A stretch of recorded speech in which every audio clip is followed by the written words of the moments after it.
La conférence de presse de ce jour a donc pour but de donner le point de vue du Rassemblement pour la démocratie et le progrès. L'arrivée sur le bureau de l'Assemblée nationale du projet de loi portant révision de la Constitution a été précédée d'une abondante littérature autour d'une supposée dérive monarchique du pouvoir. À la lecture du texte venu du gouvernement, il est clairement apparu que le projet de révision constitutionnelle ne touchait ni au fondement de la République, ni à l'équilibre et à la symétrie des institutions, encore moins au régime politique.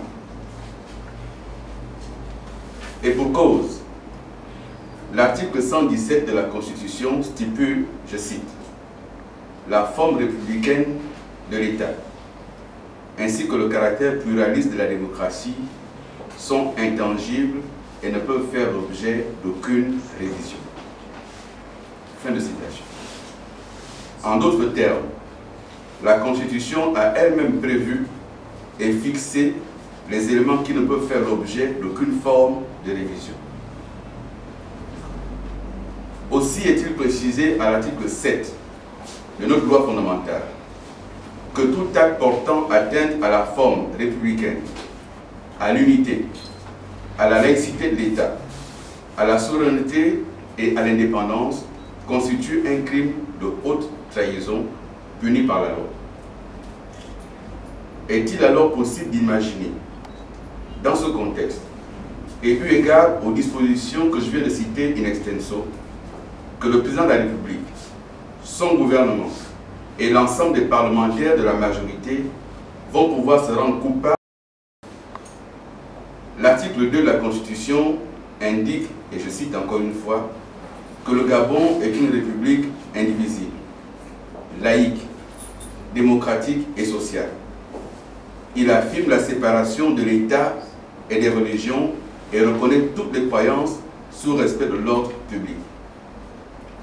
Quant à l'article 5, il précise et conforte l'article 117 cité plus haut. L'article 5 libelle en effet que la République gabonaise est organisée selon les principes de la souveraineté nationale, de la séparation des pouvoirs exécutifs, législatifs et judiciaires de l'État de droit.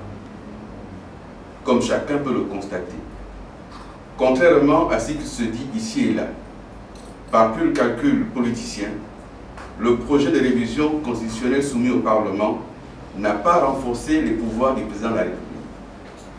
Il a au contraire contribué à corriger un certain nombre de manquements, maintes fois dénoncés et relevés par la Cour constitutionnelle, gardienne de la constitutionnalité des lois.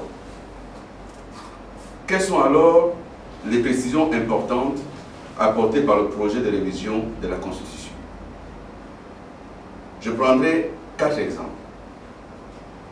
Le premier, c'est la durée de la transition. Le projet gouvernemental vise à porter la durée de la transition non plus à 45 jours maximum, mais à 60 jours maximum, compte tenu de l'expérience vécue lors du décès d'Omar Bongo Ondimba, où on s'est bien rendu compte, toute la classe politique confondue, que 45 jours c'était insuffisant pour organiser une élection présidentielle anticipée. Le projet vise donc à remplir ce vide et à accorder 15 jours supplémentaires pour l'organisation éventuelle d'une élection anticipée. Le deuxième exemple, la personnalité assurant les fonctions de président provisoire prête serment et assume la plénitude des fonctions présidentielles, sauf en ce qui concerne la dissolution de l'Assemblée nationale, la révision constitutionnelle et la convocation d'un référendum. Lorsque, suite au décès d'Omar Bongo Ondimba, Madame Rose Francine Rongombe, présidente du Sénat, a dû assurer l'intérim et la période transitoire. La question s'est posée de savoir si elle devait prêter serment ou pas. La Cour constitutionnelle, dans sa sagesse, a procédé à la prestation de serment de Mme Rose Francine Rongombe. Mais cela n'était pas prévu dans nos textes, et notamment dans la loi fondamentale. Le projet du gouvernement vise donc à combler ce vide. Le troisième exemple, les fonctions du gouvernement cessent avec la vacance définitive, ce qui n'était pas clairement indiqué. indiquées dans la Constitution actuellement en vigueur. Pour ceux qui s'en souviennent, nous nous sommes tous posé la question de savoir est-ce que le gouvernement Jean Héguen Dong devait continuer à être en place après le décès de Mao. Il n'y avait pas de réponse évidente. Aujourd'hui, nous apporterons une réponse claire. Les fonctions du gouvernement cessent dès qu'on constate la vacance définitive. Il en était ainsi du vice-président, mais rien n'était indiqué en ce qui concerne le chef du gouvernement. Le dernier cas que je prendrai, c'est la question du contentieux électoral. Le contentieux électoral est maintenant entièrement vidé avant la mise en place du bureau des chambres du Parlement. Il a été nécessaire de le préciser parce que, par le passé, il est arrivé que le bureau de l'Assemblée nationale est mis en place et selon les textes de la Constitution, le mandat débute le jour de la mise en place du bureau de l'Assemblée nationale. Or, par le passé, il est arrivé que quelqu'un siège à l'Assemblée pendant 5 mois et ensuite son élection est invalidée. De même qu'il est arrivé que des sièges soient restés vacants parce que le contentieux durait 4 à 5 mois. Aujourd'hui, le contentieux sera vidé avant la mise en place du bureau de l'Assemblée nationale. Comme vous pouvez le constater, la révision de la Constitution à laquelle nous procédons actuellement n'a pas pour ambition de concentrer le pouvoir entre les mains du président. Quant à la question du référendum, je suis heureux de constater que l'opposition elle-même reconnaît que le pouvoir en place avait la possibilité constitutionnelle de réviser la Constitution par voie parlementaire, conformément à l'article 116 de notre loi fondamentale. À partir de cet instant, chercher à exiger la tenue des référendums relève d'une sorte de cosmétique de langage pour meubler une revendication creuse, sans fondement et donc extravagante. On a beaucoup parlé des dispositions de la Charte africaine de la démocratie, des élections et de la gouvernance pour dire qu'il fallait un référendum. Outre le fait que l'article 10 de cette charte ne le dit pas expressément, puisque l'article 10 précise le cas échéant. Le cas échéant, on fait appel à un référendum. Autrement dit, c'est au choix. Ce n'est pas exigé. Outre le fait donc que l'article 10 ne l'exige pas expressément, il y a l'autre fait, c'est qu'en l'état actuel, la Charte africaine de la démocratie n'est pas opposable à l'État gabonais.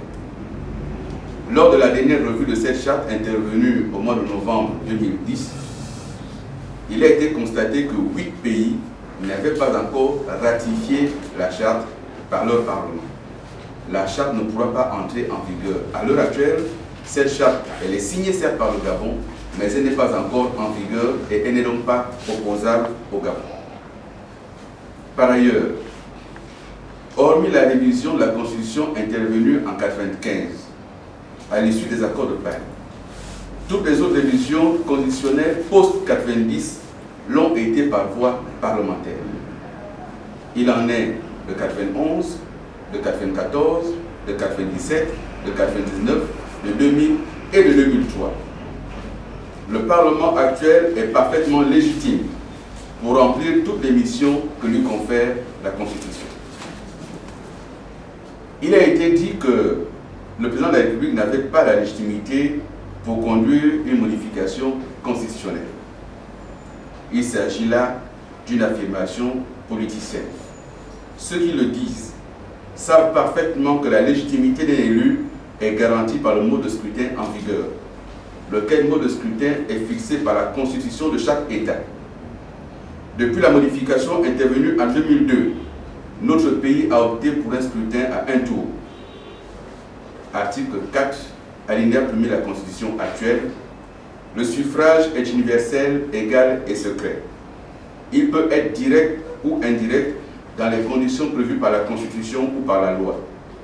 Le scrutin est à un tour pour toutes les élections politiques.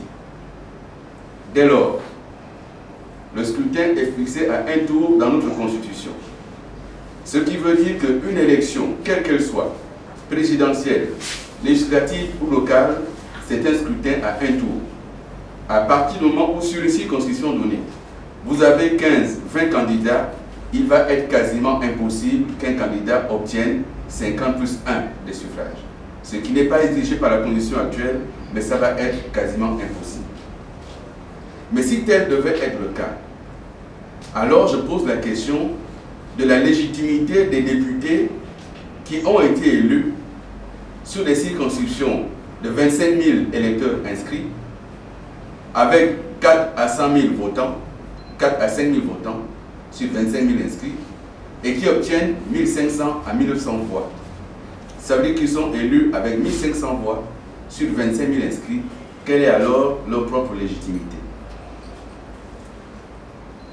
Au regard de cet ensemble de choses, le RDP pense que la modification de la Constitution actuelle est conforme à notre loi fondamentale. Et qui plus est, lors de l'examen du projet de loi portant révision de la Constitution, les députés membres de l'opposition ont pris une part active au débat au sein de la commission des lois. Ils ont pris part active sur 40 articles à l'examen. Il n'y a que 3 à 4 articles qui ont fait l'objet d'un vote pour départager les députés. Les 36 autres articles ont été adoptés de façon consensuelle, en présence des députés de l'opposition. Et certains amendements ont été effectués et acceptés par les députés de l'opposition. Le RDP s'interroge sur le sujet de savoir quelle est la motivation réelle de ceux qui pensent rejeter un projet de révision de la Constitution qui est parfaitement conforme à l'esprit et à la lettre de notre Constitution.